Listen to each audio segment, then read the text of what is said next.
welcome back to CCR Productions. Today we're going to be taking a look at the Marvel Legends Spider-Man from Captain America Civil War. But before we take a look at the figure, let's take a quick look at the packaging. Packaging-wise, you can see the figure. Now this one does, this character does have a lot of open space, but I still really like the packaging. You can see the Civil War. Love the art on the side.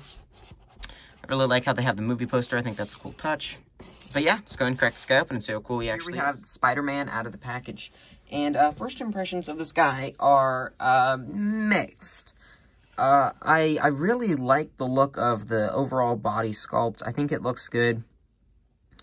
The paintwork on the legs and even the chest looks good. The spider looks good. The spider on the back looks good. Everything looks good. And then you get to the head. And I feel like, I'm not sure if this is just me, or the head is wrong, because when you compare him next to the original, I feel like the head is incredibly small on this one. The head sculpt on the original one wasn't exactly perfect, in my opinion, but it wasn't bad. Now, you can see mine's a little bit loose. I've had this thing for a while now. But I feel like the head sculpt on this guy, it looks good at first, but then when you kind of think about it, how could Tom Holland's head fit into that? Because here's the size of his head. Here's the size of his head. So, I don't know, the figure's head looks a little bit awkward to me. But yeah, let's go ahead and just get back to the review. So, yeah, he looks, besides the head, I think it looks a little bit weird, when you kind of think about it. But on its own, I mean, if he was swinging around, doing a bunch of poses and stuff, I don't think you'd notice too much. So, I mean, it looks fine. Now, they didn't paint in between the lines, although they did seem to make the lines a little bit more exaggerated. And they didn't put blue in them like they did with the other version, which I prefer. But they're still not black in there, which is a little bit unfortunate, given that this figure is pretty much just a remold. But yeah, let's go ahead and get onto some of his accessories. Here we have his, the Tom Holland head sculpt. And I think that just looks so much better on the figure. Now, the particular pose I have him in isn't the best, but he does come with fisted hands. So there's what they look like. Pretty simple, standard joints and everything. But let's go ahead and take a quick look at the actual head sculpt of Peter Parker here. So the head on Peter, when it's on the body, I feel like looks much more natural and realistic than that small Spider-Man head. There is a very nice hair sculpt, nice in the top. This figure actually does look a lot like Tom Holland. But yeah, let's go ahead and get on to his next accessory. Here we have Spider-Man's web shooting hands. And they look pretty good. They're standard, nothing all that special. They're unpainted completely, which is kind of cheap. It feels a little bit cheap.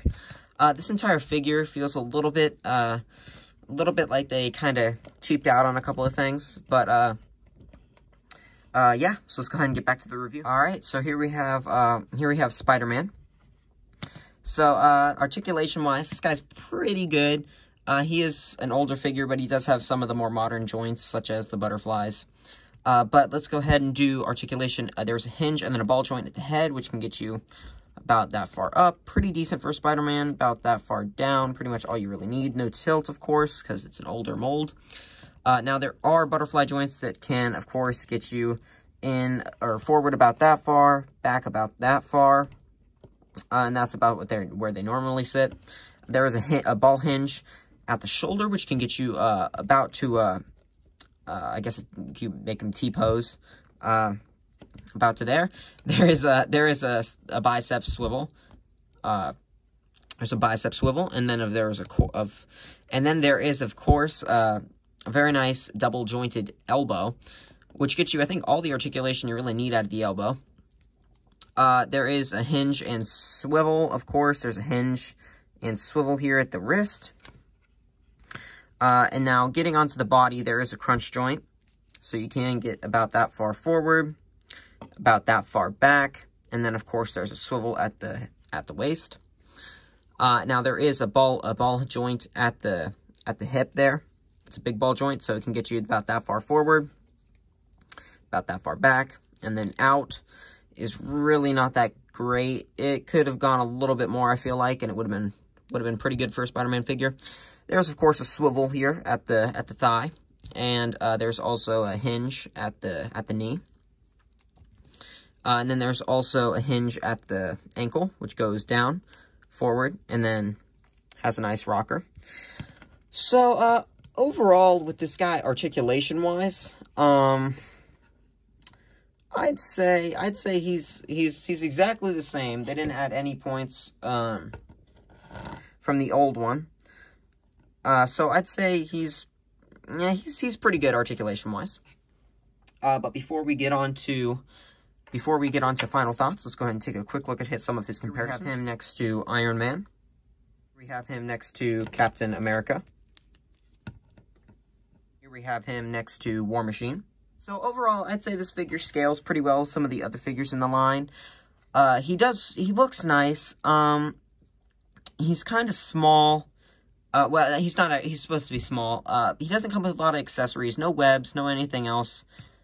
He only comes with this new head sculpt, and then of course the other spider head sculpt, which I do believe is also new. But they're not all that good head sculpt-wise. Now, I would say that he is a big improvement over the old one. The old one, I think, looks really bad. So I'd say, automatically, I recommend this guy over the old one. But for $25, this guy is not worth it. He doesn't come with some of the things like the old one did, such as the web wings. He doesn't come with those. I'd say this guy is worth, like, $15, maybe $20. But $25 for this guy is outrageous. He is way too expensive. Doesn't come with enough to really... He's not painted well enough, I'd say. The paint that he does have looks very nice, but he's missing points that he really needs. I'd say, like, the web lines being painted black, I feel like is something that would really upgrade the figure. And now that could easily be done by someone themselves if they just took a black wash and kind of got it into the lines of the figure and then wiped off the wash on the outside of the lines. That could be done pretty easily. But, again, you shouldn't have to do that to get a figure that you like. He's missing a couple of things, like the little lines on the legs, and on some of the other places, like on the chest. But, for the most part, I'd say this figure is an improvement over the other one. Not much of an improvement, but it is improved. The colors look better. They're kind of a little bit more of a darker red, and then the darker blue, I think, looks great on this guy. Overall, I'd say he's worth the pickup, but just not at $25. Maybe $20. I could see this guy going for $20, maybe $15 maybe at a local store. You could find this guy, but yeah. So this has been my review of the Spider-Man Homecoming, or Spider-Man Homecoming and Spider-Man or Captain America Civil War figures.